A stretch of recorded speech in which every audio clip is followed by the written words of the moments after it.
Hello बच्चों, यहां लिखा है a hockey player receives a corner shot at a speed of 15 meter per second at an angle 30 degree with the y axis and then shot the ball along x axis with a speed 30 meter per second.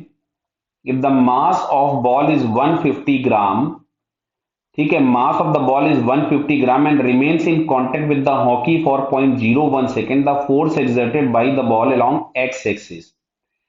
अगर हमसे बोला गया है along x axis, मतलब हम लोग केवल x axis के मोमेंटम से मतलब रखेंगे, हमको वाई वाले से अभी कोई लेना देना नहीं है।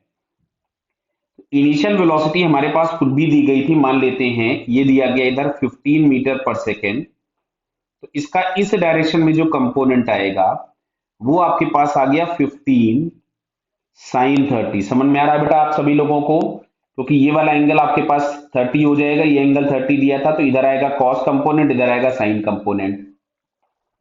जो डायरेक्शन हम लोगों को दिए, ये +1 दिया है और ये वाला +y दिया हुआ है। तो इनिशियल मोमेंटम यदि मैं वेक्टर फॉर्म में लिखूं तो यहां से हम लोगों के पास मिलेगा m इंटू 15 साइन 30 की वैल्यू पुट कर दूं तो बाई 2 हो गया, माइनस आई कैप दिख रहा है ना ये।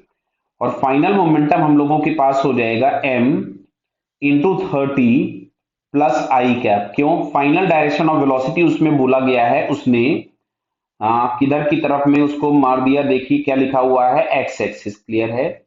along the x axis with 30 metre per second.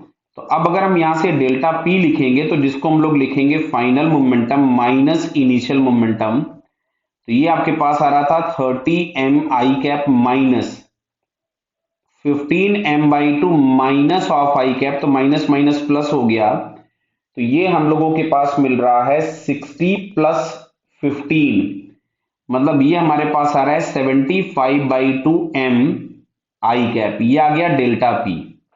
अब अगर हम लोगों को इसका मैग्नीट्यूड पूछा है, क्योंकि नीचे आंसर कुछ आई कैप जे कैप में नहीं दिए हुए हैं, तो डेल्टा पी का मैग्नीट्यूड निकालेंगे तो इट इज 75/2 m। अब अगर हमको यहां से एफ इंपल्स चाहिए होगा तो इसको हम लोग लिखते हैं delta P by delta T. तो ये था 75m/2 और डेल्टा टी हम लोगों के पास था 0.01। क्लियर है बेटा? अब हम जरा वैल्यूज पुट कर देते हैं।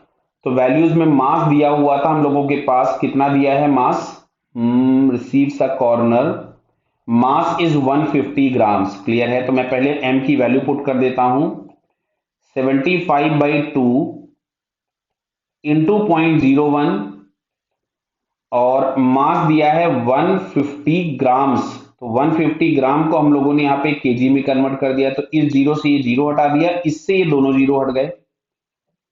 दिख रहा है बेटा क्या आप लोगों को? तो फाइनली हम लोगों के पास यहां से ये आ रहा है अब 75 इंटू 15/2।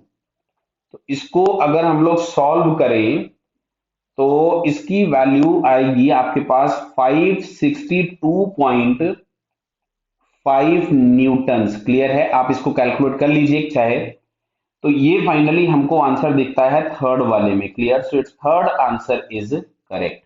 क्लियर बेटा? Okay, all the best.